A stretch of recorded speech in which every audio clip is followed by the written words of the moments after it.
What's up, everyone? All right, so here we are. Today is the 58th day of 2019, and I'm up $9,299. Sort of. Green day in the main account, a little bit of a red day in the IRA. I took a forget-me-now right after first minute of trading. So we had 2 minutes of trading. I promptly lost $7,000 in the IRA, and I was like, I'm going to press the restart button mentally and on my account. Shut off the main or the IRA, switched to the main account, and just kind of sat tight for a little bit, did like a little meditation. And starting at 10 a.m., I just started the day over. Just started over. 10 a.m. till 11 a.m., I made $9,299. And that was a great day. So the kind of lesson here is maybe slow down in the first couple minutes. The gap and go trades that typically I really like have not been giving me the big breakouts in the first 2 minutes that I'm usually expecting. And sometimes, you just got to kind of step back while momentum shifts. Generally, what I do is when we have this shift in momentum where a setup stops working, I stop trading it. I wait for it to start working again. And once I see at least one or maybe two setups that work really, really well, then I'll get back into it. So it means I'll probably miss the first one or two that really do a great gap and go. But in exchange, I'm not going to keep losing money if it keeps being a difficult setup for the next, 5 or 6 days or whatever the case may be. And that's a really important thing to be able to do is adapt. To trade the market you're in, not the market you want to be in, and to trade the market, not your P&L. And that's where I made my biggest mistake in the last 2 weeks. I started trading the $1 Million Challenge, and I wasn't trading the market that was right in front of me. I think a lot of stuff has been going through my head over the last couple weeks, getting really close to this $1 million mark, and it's really kind of psyched me out a little bit. I feel like I was just imagine for a second that you're a tightrope walker, and you're doing one of these epic tightropes. Let's say it's like across the Grand Canyon or something. And you're doing it, man. You're 90% of the way there. You only have 10 feet left.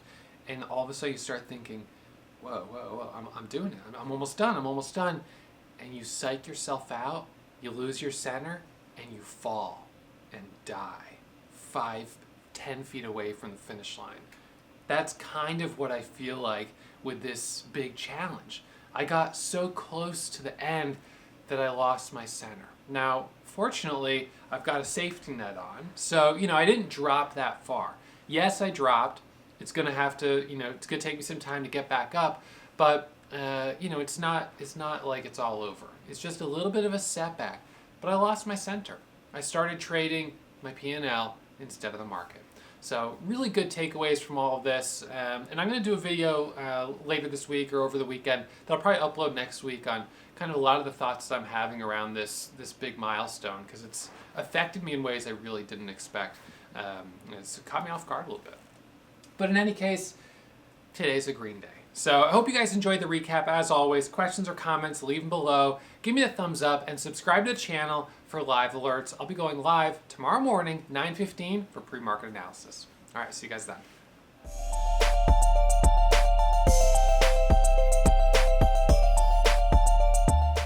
All right, everyone. So we're going to do midday market recap here. Go over the trades from this morning. I'll finish the day up $9,299.60 in my main account, which is a great morning.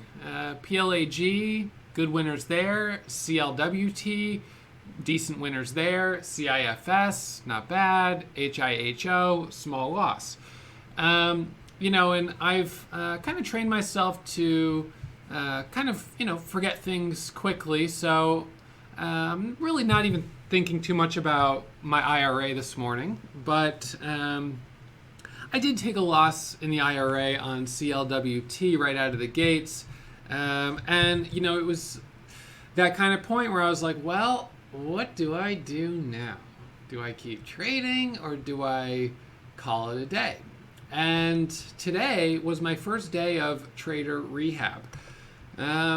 I'm not sure I get a gold star for today. I suppose that all's well that ends well, but it was a little bit of a tricky day. So we'll look at the IRA. I'm not going to focus on it too much, but we will take a peek at it, and we'll go over these very first trades here that I took. Thanks. Let's see, on CLWT. So, all right, so on this one, this was our gap scan this morning. Oops, actually, let's go do historical time frame. Oops. Right click, time frame, historical, 9:15 a.m. So here are the rules with, and I am wearing all black, moment of silence for the IRA account. It's taken quite a beating this week. I am mourning. Today being the first day of trader rehab, here are the kind of rules of trader rehab. Trade with small size, breakout or bailout, get out quickly, focus on confirmation, focus on high quality setups. As soon as I'm green, shut it down, walk away. So today wasn't really, even though today was the first day of trader rehab, I didn't really trade within trader rehab super well, because I think I was just scalping a little more aggressively once things started to open up. But anyways, let's look at CLWT first. So generally, trader rehab is something I'll do after a really bad red day or a really bad red week or a really bad red month. This is going to be a red month here for March, which is very disappointing. It's my first red month in over a year, but it's part of the deal with trading as aggressively as I trade, that these types of losses will happen. So anyways, leading gapper this morning, CLWT. And I mean, I looked at it and I was like, this looks kind of like SXTC yesterday. However, I didn't want to form a bias, because sometimes when you form a bias and you're like, well, this looks like this one from yesterday, it can really screw you up, and then you start missing opportunities. So I was like, you know what? This is different. SXTC yesterday didn't have a lot of volume pre-market. CLWT's got 1.5 million shares of volume pre-market, and it's holding up pretty well. It's got a pre-market pivot right here at 789. So the bell rings with a pre-market high of this 5-minute candle of 777. And so I was like, okay, this looks pretty good. So I went ahead and jumped in it in my my IRA account. And let's look at what happened in the first 1 minute of the day. This thing, it pops up here to 89. So first 5-minute candle makes a new high. So I take 6,000 shares. I take my trade here of 6,000 shares. I'm in at 73 and 82. I see a seller at 90, so I'm like, I better try to sell half at 89. I don't get filled. And then I hit the bid at 35, and I stop out of the rest of it a minute later at 650. So with small size, starter size of 6,000 shares, I lost $7,000. How frustrating. And this thing drops down, and then it does a red to green move and squeezes all the way up to 1020. And so this is where I was like, all right, you know what?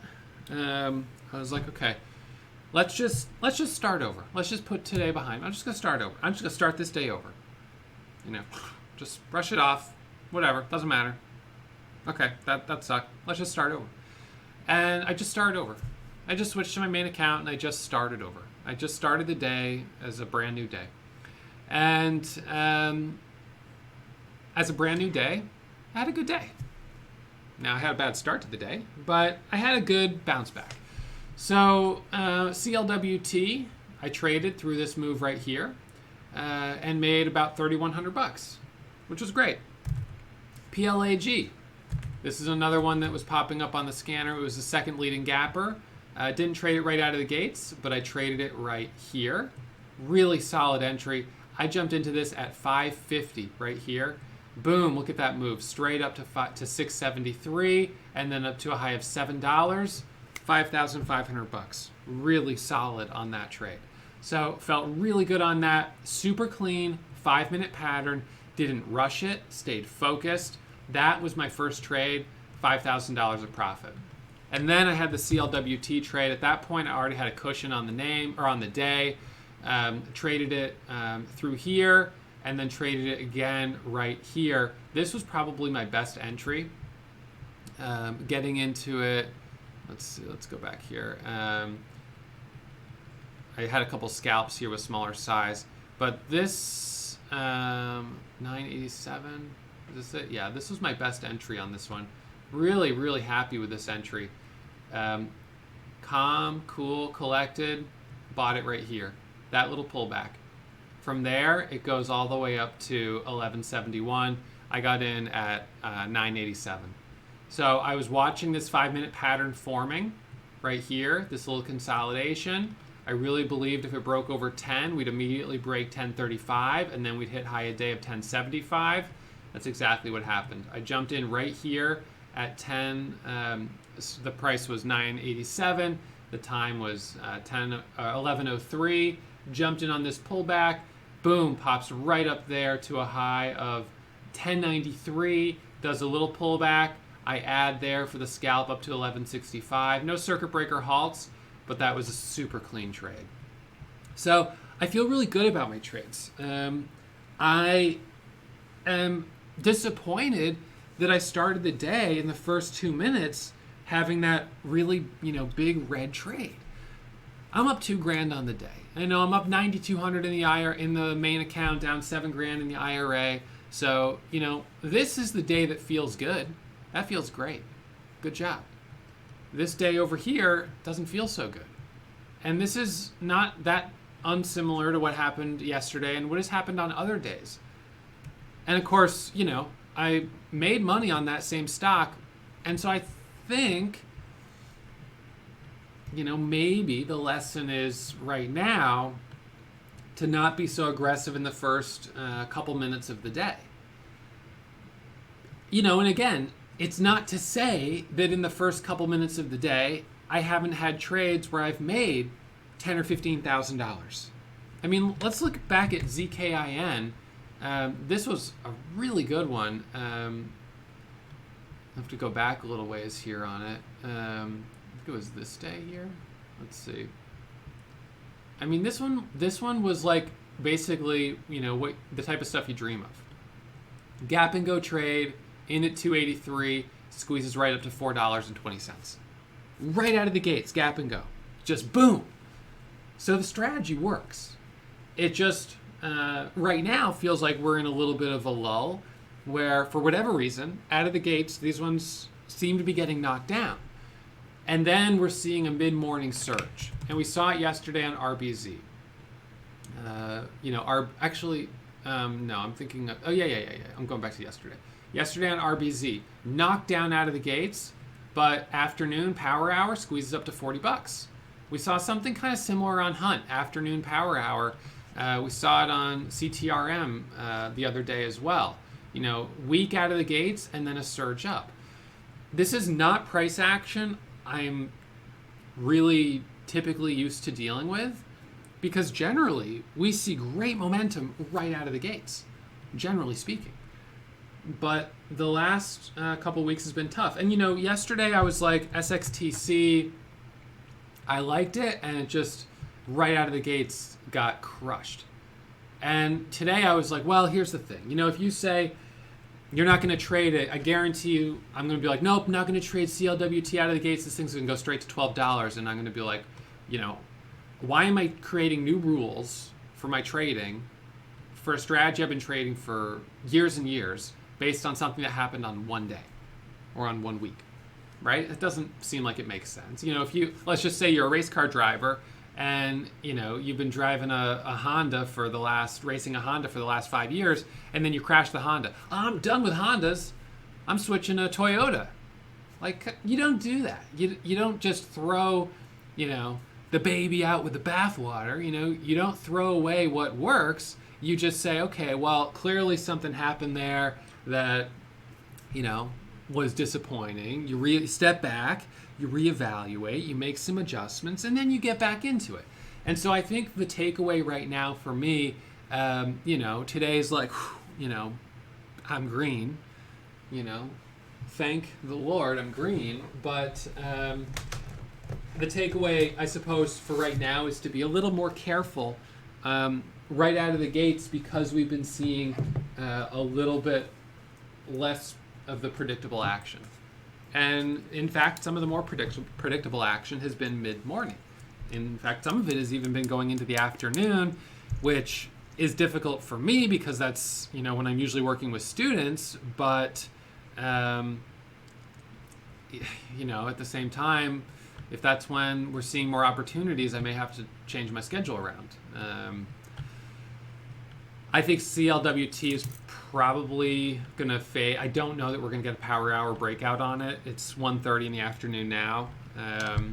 The rest of the stocks today, CIFS, made a little bit on this one. It's a nice daily chart, but it's been trading kind of more thickly than I would have expected. So it's not been opening up really, really well. High a day right now is right around 4. Sure, it's tempting to take a trade over that level, but I just don't think it's going to be worth trading. So I did put my $2,000 max loss on my IRA account yesterday. And again, this is one of the things that I'm going to be honest, I struggle with this. Yesterday, I lost 10 grand on my first trade. I kept trading and finished the day down 16 grand. Monday, I lost 2,800 on my first trade. I kept trading and I finished the day down over $5,000. Today, I lost 7,000 on my first trade. I kept trading and I made back like 9,300. So, in total this week, I guess I'm break even with continuing trading, making back 9 grand today, but losing 6 grand and then like 3 grand on Monday. It's very hard for me to know what the right thing is, because when you lose, like I did, $7,000 bucks on CLWT in the first 5 minutes, there's a part of me that's like, well, that's it. You're below your $2,000 max loss. Even if I wanted to take a trade, I'll put an order down here just to show you what'll happen. Boom, it's gonna say, it's just a little order down here. Cannot place any long position. I can't take any trades. My account is locked. And I think that's, I think that might be the right thing to do, because if I kept trading in this account, I'm going to be trading this number right here. And so that's kind of where I was like, restart, press the restart button. It's a new day. This account is at 0, so it's a new day. And that just kind of compartmentalized the loss. Just put that on a shelf and put that away. And I started over. So maybe, and we'll see what happens, but maybe that's an okay thing to do. To have my max loss in each account. And, if I'm down 2 grand in this account, okay, I guess I get a second chance in the next account. If I lose 2 grand in that one, then I'm really done for the day. And time will tell whether or not that works or not. It worked today, and the reality is we did have a lot of great opportunities. And it, sucks that I, hit my max loss in the first 5 minutes, and I felt that I was being conservative with only 6,000 shares.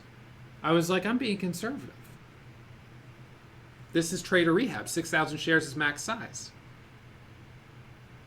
But, I lost $1 per share. So, you guys are seeing it, firsthand. I'm trying to figure out, I'm trying to sort of navigate these waters. I'm not really sure exactly the right way to do it. It's been a long time since I was in Trader Rehab. No doubt about it. And this wouldn't be, the best start to Trader Rehab, because I kind of relapsed in the first 2 minutes of the day. But I was able to step back and take a breath and then kind of, bounce, get back into it. And when I got back into it, my first trade wasn't until 10:05. So I actually waited about half an hour before getting back in. And then, I took 9,000 shares. So, I was like, well, this is a great setup. And it was, no doubt about it. Was that a great setup? Absolutely. Super solid. But, it's one of those things. rules are rules. So I don't know. I'm not really sure. But focusing on A-quality setups, moving a little further away from the open.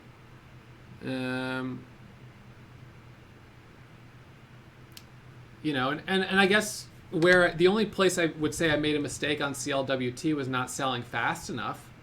You know, and again, this is the issue where as fast as stocks dip down, they rip back up. Right here, it was back at 750. You know, so it's like, man, do I really want to stop out of this thing? And I just kind of looked at this candle as it got more red, and I was like, oh man, this is a bad start to the day with that big red candle. I don't know. This thing might fade like CLW or CXTC yesterday. Maybe I should just cut my loss. And so then I just finally cut it. So, you know, a little bit of a struggle today. A little bit of a struggle for me to find the right, you know, kind of path. This type of volatility is what I love. I wish we had gotten it out of the gates. I had to wait a little while for it. And you know, this spike here, I actually didn't even trade this. Now that I think about it, I didn't trade this. I didn't take my trades until right here. I took a scalp like right here. I bought this dip. I halted going down and I bought it coming back up, and then I traded it again here. I skipped on this one because I missed it right here and I didn't want to buy coming out of the first halt. It got halted 3 times in a row going up. So I held my hands on that one, didn't trade it, but then bought the pullbacks. You know, right here, right there, and right there. So those were cleaner setups. I mean, this was obviously a 5-minute flag pre-market, but right now seems to be a time to be a little bit more careful about pre-market trades. Of course, as I say this tomorrow, like I can basically guarantee you we're going to see a ZKIN where it's like a gap and go, and it's going to rip like $3 right out of the gate. So I'm going to be sitting here sitting on my hands. So I don't know. I don't want to rule out the opportunity to trade in the first few minutes, but the volatility that we're seeing in those first few minutes is so high that I think that I need to compensate it with smaller size, and perhaps right now just simply wait for the first pullback, because if the stock truly is strong, it will give you a pullback opportunity, and then that'll be the place to take, you know, the next trades. So anyways, you know, that's it for me here today. You know, a green day. A nice move in the main account. In fact, this account this morning only had about $30,000 in it, so it's up 30%. 30% gain in the small account in my main account. So you can see what. Let's see. What was it at? Actually, I don't even see where my account balance is because I took it off of there, but it was right around $31,000. So, you know, nice there, but you know, disappointing on the IRA side. So I've got to try to tighten that up. I want to mostly be trading in the IRA, but you know, this is just kind of where I'm at right now. It's a little bit of a grind, and I'll do a video probably tomorrow or maybe later today about you know, kind of some of the internal process that I'm going through right now, being so close to that $500,000 spot, and then, you know, pulling off that level. Definitely a lot of stuff going on that's probably influenced a lot of the trading that I've done recently. So I'll do a video on that. I'll probably post it on Facebook or something, or on YouTube. And I did post a video yesterday, a Driving with Ross video, which was primarily about my big loss last week. So check that out for those of you guys that are interested, and I'll get this recap uploaded, and I'll see you all first thing tomorrow morning. We'll try to finish up Friday and the last day of March with one more green day. You know, we'll see what we can do. Try to make it a green day and a green finish to what has been my worst month in over a year. So let's just put this month behind us and move on to April. All right, so that's it for me. I'll see you guys first thing tomorrow morning. If you're still watching, you must have really enjoyed that video. So why not subscribe and get email alerts anytime I upload new content? Remember, when you subscribe, you become a member of the Warrior Trading family.